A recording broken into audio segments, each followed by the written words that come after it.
sa lugar na ito, sa syudad na ito, and by God's grace, maging sa apat na sulok ng bansang ito.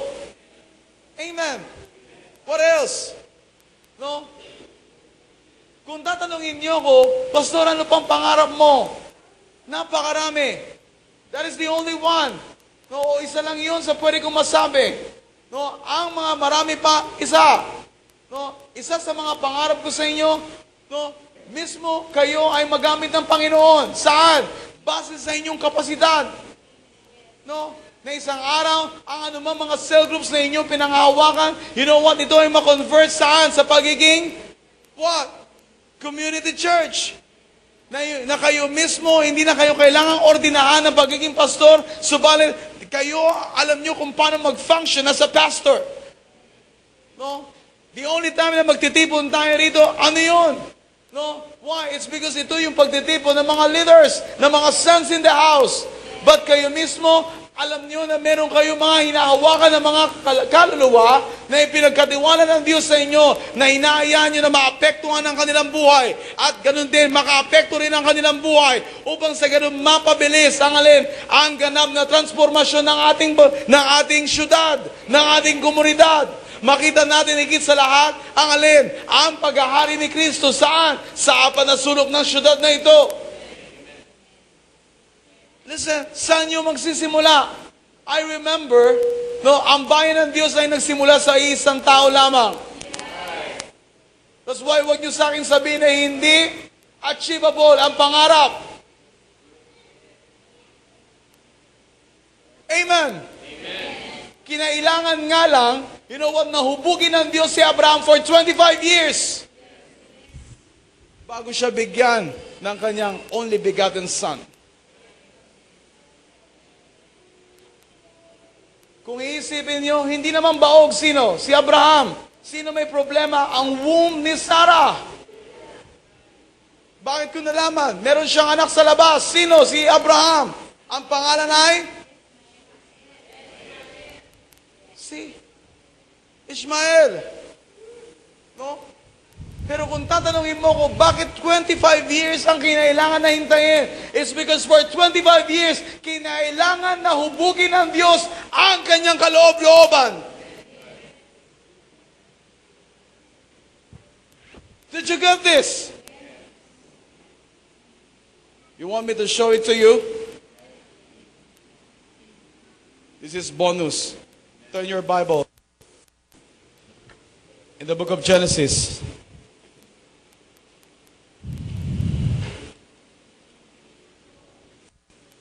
Are you learning?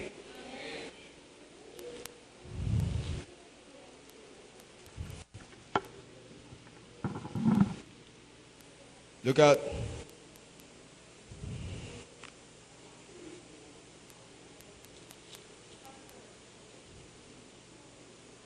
Wait.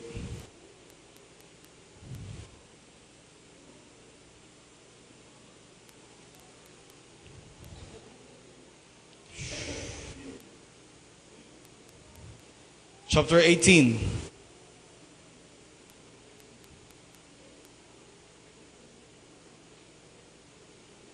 Are you ready? Verse 18. 18. Are you there?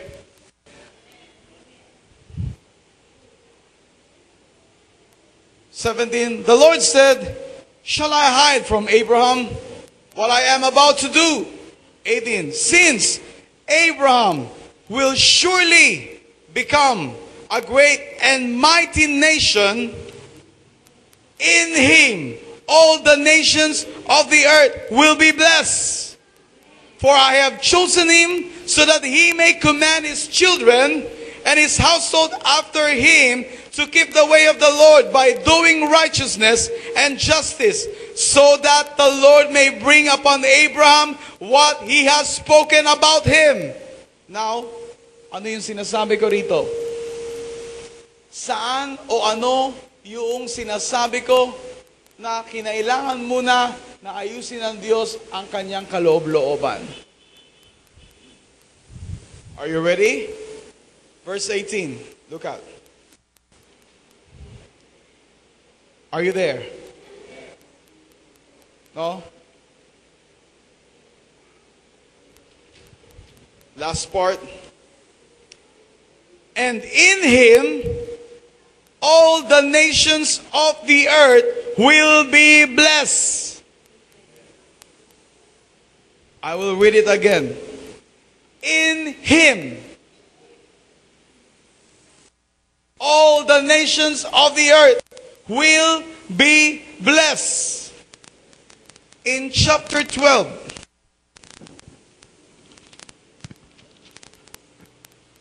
verse 2, 3, are you with me? Verse 1. Now the Lord said to Abram, hindi pa siya Abraham dito. But look at, ito yung pangako ng Diyos, which is, bukod sa kanyang pangako, ito rin yung sinasabi ko na plano ng Diyos. Bukod sa kanyang plano, ito rin yung sinasabi ko na pangarap ng Diyos. Now the Lord said to Abram, go forth from your country and from your relatives and from your father's house to the land which I will show you. Ano requirements? Lisanin mo. Sino? No? Listen to me. Yung alin? Kinailangan sabihin ng Diyos kay Abraham na dapat mong lisanin ang alin? Yung mga bagay na nakapaligid sa iyo na alam mo na ito ang nagiging dahilan para ikaw ay maging kampante na. O palagay. Dahil, look at, or comfort zone. Dahil kapag wala ka sa bahay mo at nasa ibang bansa ka, hindi yun ang comfort zone mo. Tama ba? Tama? The only time na masasabi mo na nasa comfort zone mo ikaw, once na ikaw ay nandoon sa iyong lungga. Tama? To be honest with you, nais ng Diyos na ikaw at ako, umalis tayo sa anumang comfort zone na meron tayo. Dahil masyado tayong komportable sa comfort zone na meron tayo. Tama? The reason kung bakit tayo takot na mag-involve sa ministry, why? It's because of our comfort zone. Why? Dahil takot tayo saan? Sa maraming bagay. Iniisip pa lang natin, hindi ko kaya. Are you with me? Amen? But look at this, verse 2. No? And I will make you a great nation, and I will bless you. Ito yung plano ng Diyos sa Kanya, pangarap ng Diyos sa Kanya. What else? No? And make your name great, and you shall be a blessing. Anong sabi? Ikaw ay magiging pagpapala. Gusto ng mga Kristiyano ngayon, gusto lang pagpapala. Pero ikaw at ako ay maging pagpapala, medyo iisipin muna natin, di ba? Kasi why? Dahil ang gusto natin, mapagpala. Pero pag sinabi, magiging pagpapala, medyo questionable yun sa atin. Hello? Verse 3, and I will bless those who bless you, and the one who curses you or curse you, I will curse. And in you, all the families of the earth will be blessed. What do you think? Pareho? Last part of verse 3. And in you, all the families of the earth will be blessed. Unless, mula sa iyong kaloob-looban, meron unang nagbago.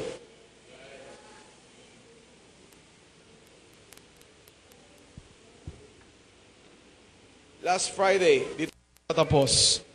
And I will continue this by God's grace on next Sunday. Amen? Last Sunday? Sino naririto na last Sunday? Sorry, last Friday. Okay. Thank you. Last Friday, meron akong sinabi sa inyo. Isa sa sinabi ko sa inyo at itinuro ko rin kahapon. Ano yon? No? In the book of Genesis chapter 1, nakita ng Diyos na merong kadiliman. Is that true? Sinabi niya, let there be light. Anong sabi niya? Magkaroon ng liwanag. At anong sabi? Nagkaroon nga ng liwanag. Now, everybody listen to me.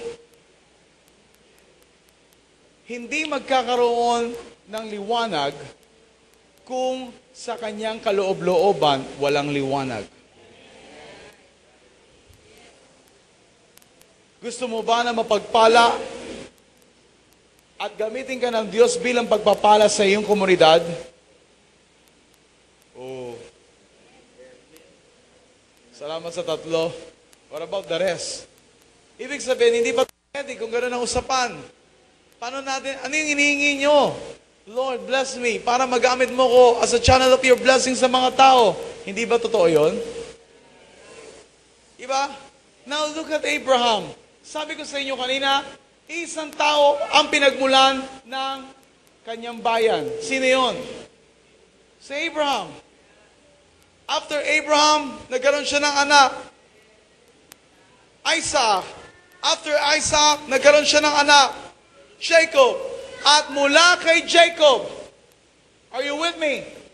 You know what?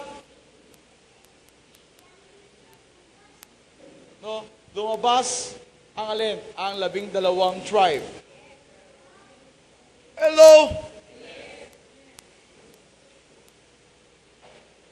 Tama ba? At sa 12 tribe, nabuo ang alin? Ang buong bayan ng Israel. Saan nagsimula? Sa isa.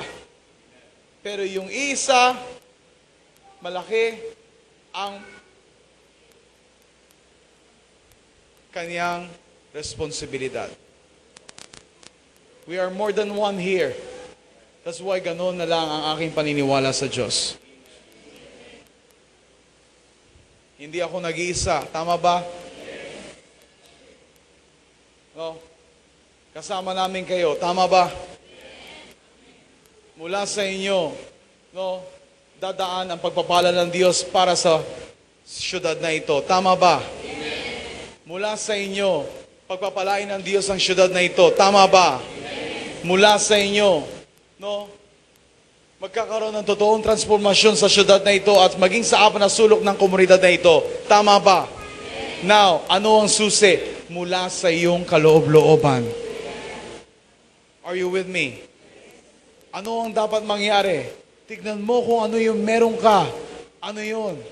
Siguraduhin mo kung ano yung meron ka sa iyong kaloob-looban. Meron itong totoong pagbabago. Dahil wala kang pwedeng sabihin, no, na magkaroon ng liwanag kung sa iyong kaloob-looban ay puro kadiliman. Hindi mo pwedeng sabihin, pagpalain mo, Panginoon, ang bansang ito, ang syudad na ito, kung sa iyong kaloob-looban ay puro kasakiman. Hello?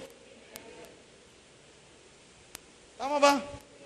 That's why, no, napaka-importante na makita natin, maunawaan natin ang mga bagay na ito.